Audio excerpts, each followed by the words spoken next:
So you're not going to believe this, but sometimes wrestling is violent. I know! AEW is also a constant offender of this, so I've decided we shall not let them get away with it anymore. Because of course they shall listen to a random bald guy on the internet. But hello, I am Simon Miller, I'm also a buffoon.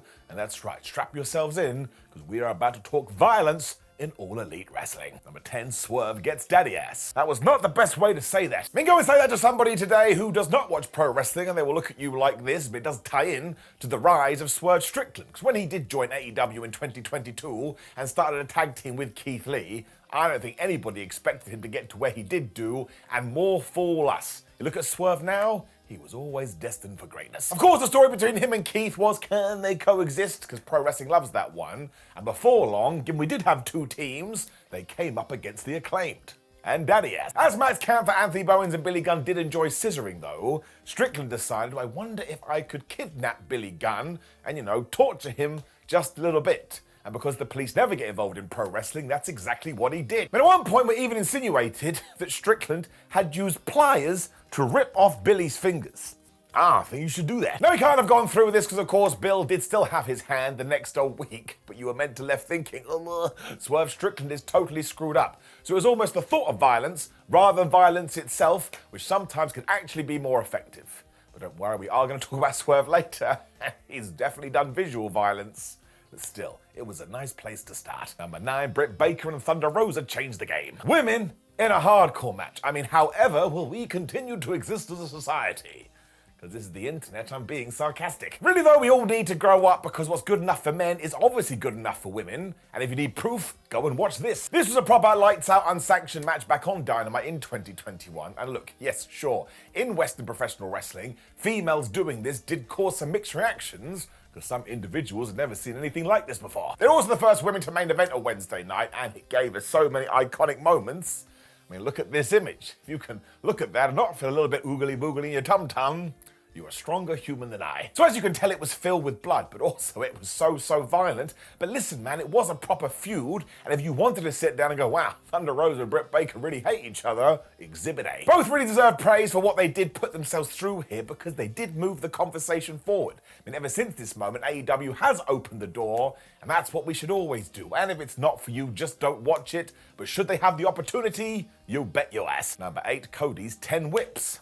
We did it again. But violence in wrestling isn't just about the act of violence. Sometimes it can be about the emotion too. Cody Rhodes and MJF really understood this as well, so after MJF had cost Cody Rhodes the AEW World title, which meant he could never challenge for it again, Cody decided, I am going to get my revenge on you, Max. And if he wanted to do that, he'd have to go through the trials of MJF. And one of these got so out of control, because Maxwell said, all right, fine, I get to whip you 10 times with a weight belt. Now, most fans are like, well, I'm sure Rhodes isn't just going to get laid there. As he does get hit, AEW will find a way out of it. But nope, we got to the episode of Dynamite, and Cody quite literally got whooped. The true highlight, of course, though, is that even though Maxwell Jacob Friedman got more and more aggressive with these, so did Cody, or at least he got more emotional. It was like he wasn't going to let him break his spirit, and obviously that pissed Friedman off. And even when the Young Bucks and Brandy Rhodes were like, stop, it wouldn't happen. And of course, Wardlow did one of these too, and that was going to tie in. Because 2 years later, he found himself in a feud with Maxwell, so then he had to take these hits,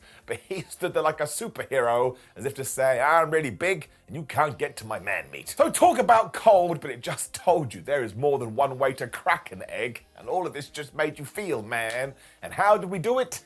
Violence. Number 7, Swerve is constantly insane. So as we saw it out, Swerve Strickland is sort of brilliant when it comes to pro wrestling, because he has done all these terrible things, and we still cheer him. Even when some of these matches in questions didn't connect with the fans, he would still find a way to drag them in a little bit, much like he did at Blood and Guts 2024. Because the Elite Takeover AEW story hadn't really got to the point that we were hoping for. But when Swerve Strickland entered that cage and realized he was surrounded by his enemies, they all decided, hey, we've got a staple gun here, and we are going to staple you so bad that you're probably going to bleed. And do you know what Swerve did? He just stood there and took it. So you went from being like, oh my gosh, that's disgusting, to, oh my gosh, he's a superhero, especially because he got revenge. He got this would-be weapon, and he attacked him back. So there's no two ways about it when we talk about that one.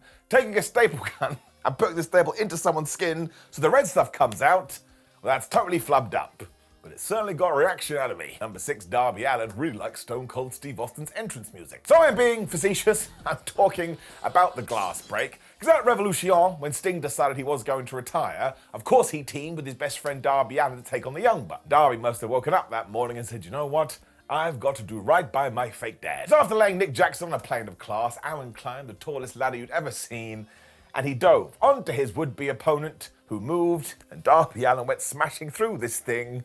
It's one of the most disgusting things you're ever going to see. As always, people like Darby Allen can't keep doing this, yet somehow he can. And when the camera zoomed in on his back, I tell you, my friends, he was bleeding in around about 4.2 milliseconds. The crowd went absolutely nuts because of course they did, and in a slight bit of irony, it certainly looked like All Elite Wrestling had used real glass. So yeah, it was certainly a sight, and only in wrestling, I suppose, but I think we could leave it until we do it again just a little bit. Number 5, MJF hangs CM Punk. So really, you could take the entire CM Punk and MJF feud and stick it in here. The old thing was pretty damn violent. And whenever you think about Punk's run in AEW too, you cannot throw bones at this. Because man, when you put these two together, dare I said, they created magic. Now it started with a bunch of masterful promos that allowed you to buy in, and the secret sauce that after a while, you were listening to Max, you started going, I feel a bit sorry for this guy, and do you know who else fell into that trap? CM Punk. This was just days before their dog collar match, which was also very violent, and as soon as Punk had let his guard down, MJF attacked with the Pinnacle to the point they basically wrapped a piece of rope around CM Punk's neck, and yep, they hanged him. Images on the screen now. Nobody is doing this, but it was still horrible. He was totally bloodied when they were doing this too, but it just reminded you sometimes wrestling can be unhinged, and it hits a certain amount of quality in your tum-tum, and for whatever reason, it makes you want to tune in again. It also allowed MJF to feel super duper dangerous, which he needed going into this pay-per-view. So yes, this may not be for you, but in terms of ticking the boxes, it did a damn good job. Number 4, Brody Lee decimates the Rhodes family. So I put this here deliberately because sometimes violence doesn't mean blood, and blood doesn't mean violence. But August 22nd, 2020 was a hard time for all of us and pro wrestling because we were knee-deep in the global pandemic. So like other promotions that were running, Tony Khan looked across his roster and decided, we gotta do something big. This was when Brody Lee was brought in, and yes, Cody Rhodes was the TNT champion, and he was having a pretty good run with that belt, when Brody was like, I don't care, I'm going to crush you, and I'm going to take it. And my gosh, that's exactly what he did. I mean, he literally threw Cody around before he defeated him like he was nobody, and not only that, but now he had the title. And the more dark part actually came after this, because Lee started to cut a promo, and as Cody Rhodes was getting stretched out there, he told his minions, no, I don't like that, you should push him off the thing. Damn it, they did. Lee Johnson also took out Arn Anderson, and Dustin Rhodes was even dragged out to the back. This felt a little bit like a kidnapping. I mean, I'm exaggerating, but it was super uncomfortable to watch. Brady even got choked out too, so we just took this Brody Lee character and my word did we give it some edge.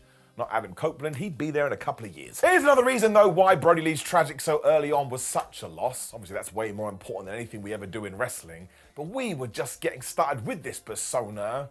I really think it could have changed the game. Number 3, Mariah May destroys her teacher. So as soon as Mariah May arrived in AEW in November 2023 and started cozying up to Toni Storm, who was not interested, you just knew exactly where this was gonna go. So it's just a classic tale with the constant intrigue of, well, is she gonna do it now or is she gonna do it today? And actually, Mariah waited until she won that Owen Hart Cup.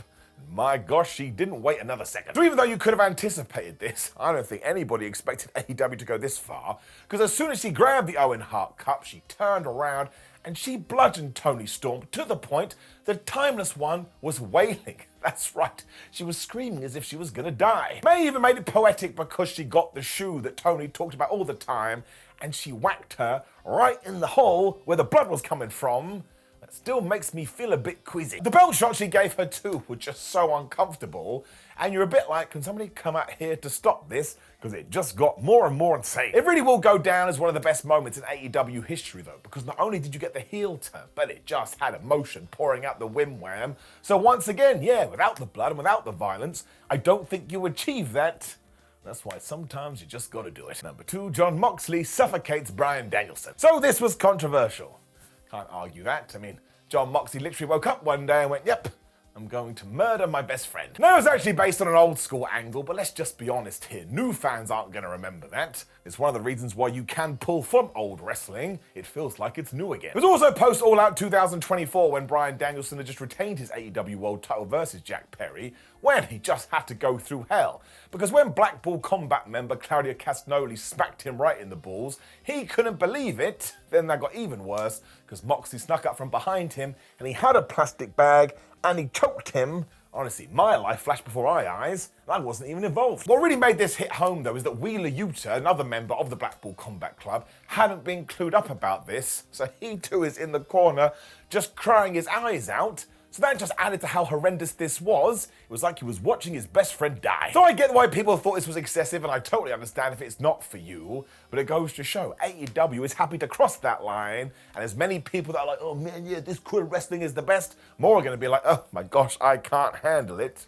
But I guess you vote with your remotes, but AEW did it, and it was flipping violent. Number 1, Adam Page drinks blood. I mean, where else could we go? It still stuns me that's a sentence. And look, you can see it right now. Now it all ties into the death feud between Adam Page and Swerve Strickland, hence why they keep coming up in this list. And because they had to keep finding ways to outdo each other, well, yeah, they quite literally drunk each other's blood. This was Full Gear 2023, and what was totally nuts is that at this point the Cowboy was meant to be the good guy, but because he just hated Swerve to such a degree, as soon as he saw the red stuff pouring from his head, he basically leant down, shook him a bit, and you saw the blood dripping into the back of his throat. Now, I'll be honest with you, my friends, I never want to see this again, but if you wanted a visceral reaction, well, this went and did it. This also came after the fact they'd stapled each other, so it was properly harrowing, and the fact that Adam Page went and spat it everywhere like he was Triple H at WrestleMania. As of me talking to you too, this happened a long ass time ago, but have I accepted and processed it?